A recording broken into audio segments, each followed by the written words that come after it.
Hi, and welcome to Series 3 of the Australia Academy Dern History Revision podcast.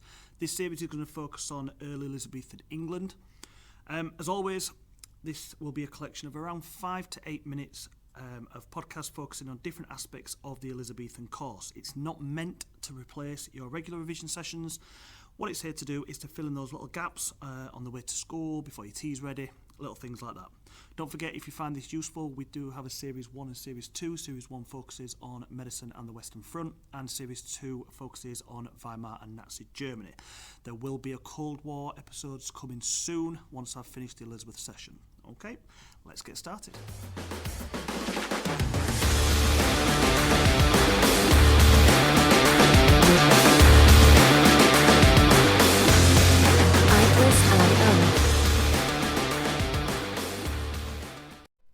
So this is episode 1 from Series 3, Early Elizabethan England. And this is just going to focus on who Elizabeth was, where she came from, what society was like when she became queen, and the early issues she had, specifically around religion.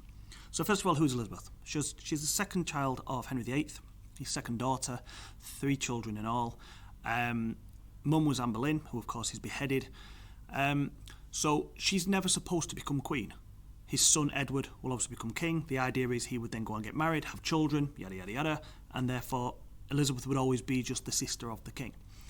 And then obviously Edward dies at the age of 15. His sister eventually takes over, Mary. She's Catholic, she changes the country, which is going to become an issue for Elizabeth when she does become queen. Mary then obviously dies 5 years later, and Elizabeth is thrust onto the throne at the age of 25, having no real training, no expectations that she would ever become queen. So Elizabeth is having to rely on a lot of working things out as she goes along initially to begin with. Now, when she comes become queen in 1558, society is split into a hierarchy of around 6 different types of people. So at the top you've got your monarch. Monarch is just a fancy name for king or queen. So with Elizabeth, it's obviously a queen. Under Henry and Edward, it was a king. Underneath them, we've got the nobility, sometimes referred to as the gentry. So these are your landed class, people who were born with a silver spoon in their mouth, never had to work a day in their life. Their money comes from the land that they own, whether it's through rent or service and things like that. Just underneath them we've got the yeomen.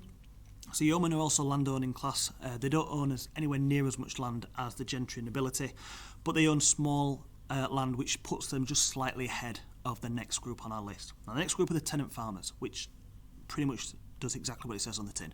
So tenant farmers are farmers who have rented the land from the yeomen, or probably more likely the nobility, and this is how they make their money. They pay a little bit of money to the people that own the land, but then anything they grow, anything they create is theirs to sell. Underneath them we've got the labouring poor. Okay, so these are, again, exactly as it sounds. These are the working class people, the people that are working on the land for the tenant farmers or for the yeomans. They don't own any land, they have no real status in society. And then right at the bottom you've got your vagrants, your homeless, your beggars. So people who have zero money coming in, they don't even have a house of some sort, and these are the group of people that Elizabeth is going to take quite a strong view of, certainly later on in her reign. Now, within Elizabethan times, we've also got the government, and the government can also be split into 5 sections within a mini sort of hierarchy. Obviously at the top you've got your monarch. Monarch is always at the top. Elizabeth is always going to be at the top. She is the person that's in charge of everything. Okay, she gets the overall say in absolutely everything that goes on. Underneath her we've got your Privy Council. So the Privy Council of 19 members of Elizabeth's closest advisors, closest people to her.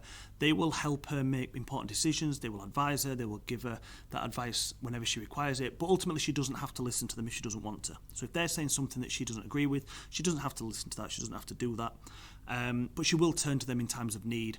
They are also the people that are desperate for Elizabeth to get married. She gets married, she can have children, and therefore the family can continue on the throne. If she doesn't, then obviously the fear and the threat of Mary Queen of Scots, who we'll look at in episode 2, is very real at this time.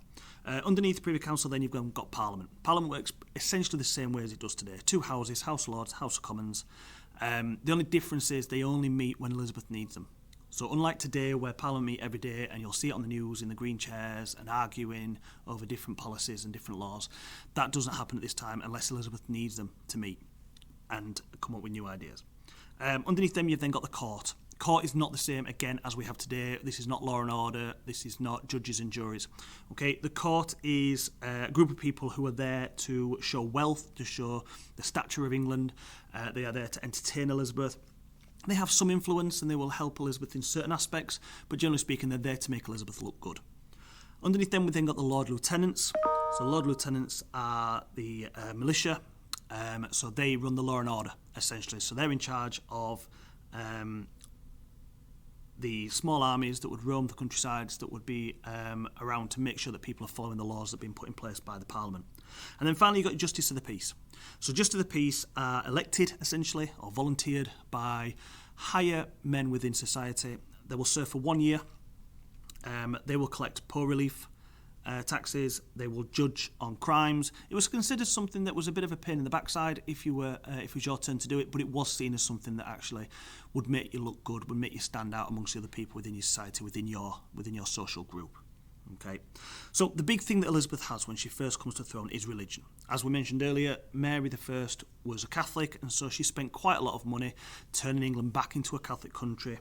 You may remember Elizabeth, when she came to the throne, she was £300,000 in debt. Now, the church only raises £285,000 per year, and that's without spending anything. So she's not going to wipe this debt off anytime soon. It's going to be a long debt that's going to be overhanging. And this creates a problem because foreign invaders might look at England and go, oh, they're in debt. We've got more chance of invading, more chance of succeeding, because she can't afford a fully well-paid army, if you like. So the first thing Elizabeth needs to do is to find a way of uniting the nation. Because what we are very close to at this point is, having gone from a Protestant to a Catholic and now back to a Protestant, we could possibly be looking at a civil war. Now, the Tudors got onto the throne because of civil war, the War of the Roses. Elizabeth doesn't want to go through that. Now, obviously, she wasn't alive during the last civil war, but she'll have heard stories from her granddad and from her parents and things like that. So she has to find a way of getting these religions to get along with each other. Okay, so you've got your Catholics. Okay, so if we think of the Catholics being on one side, okay, then a little bit further along we've got the Protestants. Okay, so Protestantism came from Germany. It's the same thing. They both believe in Christianity. The difference of what they believe is not that different. It's just how they do it. It's slightly different. You then go to the extreme side, and you've got your Puritans. Now, Puritans are Protestants and then some. They believe in every single word that's written in the Bible. If it's not in the Bible, it doesn't happen. Okay, they don't believe in being fancy. They wear browns and blacks and whites and greys. There's no fancy colour. There's no over-the-top exuberance in any form of society. Okay, there's some good things they believe in. Okay, they don't believe in spitting. They don't believe in swearing. But they also don't believe in over-the-top celebrations. You know, eating on Christmas Day, for example, isn't allowed, and things like that. So Elizabeth's got to find a way of trying to get these people together, because the Puritans have been through hell under Mary. Most of them have actually left the country to escape the persecution and being burnt alive. So they're expecting Elizabeth to do a similar sort of thing to the Catholics, but Elizabeth isn't willing to do that for fear of the Civil War. So Elizabeth has got to find a way to get everybody to live in the same country, following different religions and being happy. And what she comes up with is what we call the religious settlement. So religious settlement is essentially two main acts that are put in place. Okay, the first thing is the Act of Uniformity. So what she's going to try and do is, although she's going to convert England to a Protestant country, she's going to introduce small, slight little Catholic things into the Protestant church to make the Catholics feel more comfortable when they have to go to church. Okay, so a little bit of stained glass, a little bit of fanciness. The priest will wear some sort of colour on his vestment, maybe a scarf or something like that, so it's not just plain whites and blacks. The priest is going to be allowed to hold a crucifix. There's going to be no crucifixes on the wall, but they will be allowed to hold one. Elizabeth was a big fan of crucifix. She quite liked the idea of a crucifix, so she was willing to put that in her church as well. Now, the idea is that everyone's supposed to sort of come along and go, oh, I like that, yep, I feel at home. What actually happens is the Catholics look and go, well, this isn't anywhere near enough as what we were expecting. The Protestants go, well, this isn't Protestant church. What's all this going about? And the Puritans are absolutely livid that she would even dare to mess with the Protestant religion in order to create something that would appease the Catholics, if you like. Now, if you don't go to church on a Sunday, you are going to face a fine, but it's a very small fine. It's something that most rich people can afford. So actually, a lot of people didn't bother going and would just pay the fine. It's not until much later on that Elizabeth increases the fines. That means that more people are going to have to start going to church. Okay. Now, in order to make sure that this was happening and make sure that the Act of Uniformity was going ahead and priests weren't teaching Catholic stories and things like that, she also introduced something called the Royal Injunctions. Think of it like Ofsted.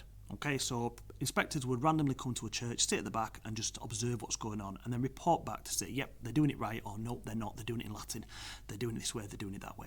Okay, and then obviously the church would be challenged if they were doing it wrong. The other aspect of it is the act of supremacy. Now, this was really clever from Elizabeth. First of all, she changes her title. She's no longer going to be known as the head of the church. She's going to be called the governor of the church. Now, when making it the governor of the church, you still allow the possibility for Catholics to think that the Pope is the head of the church, which therefore makes that a little bit more palatable for them to accept that. Okay.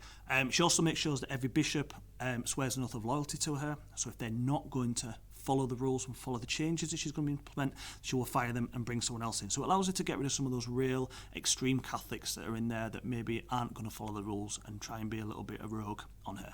So she can put her own people in jail. And that does happen. Quite a few quite a few bishops refuse to swear this oath, and so therefore she gets rid of them and puts her own people in charge. So that's it. That's what we have at the start of the Elizabethan England. We've got the religious settlement and main aspects of society. So if you have a look for episode 2 once it's out, that will give you a little bit more information about who this Mary Queen of Scots lady was and what she was going to try and do with Elizabeth.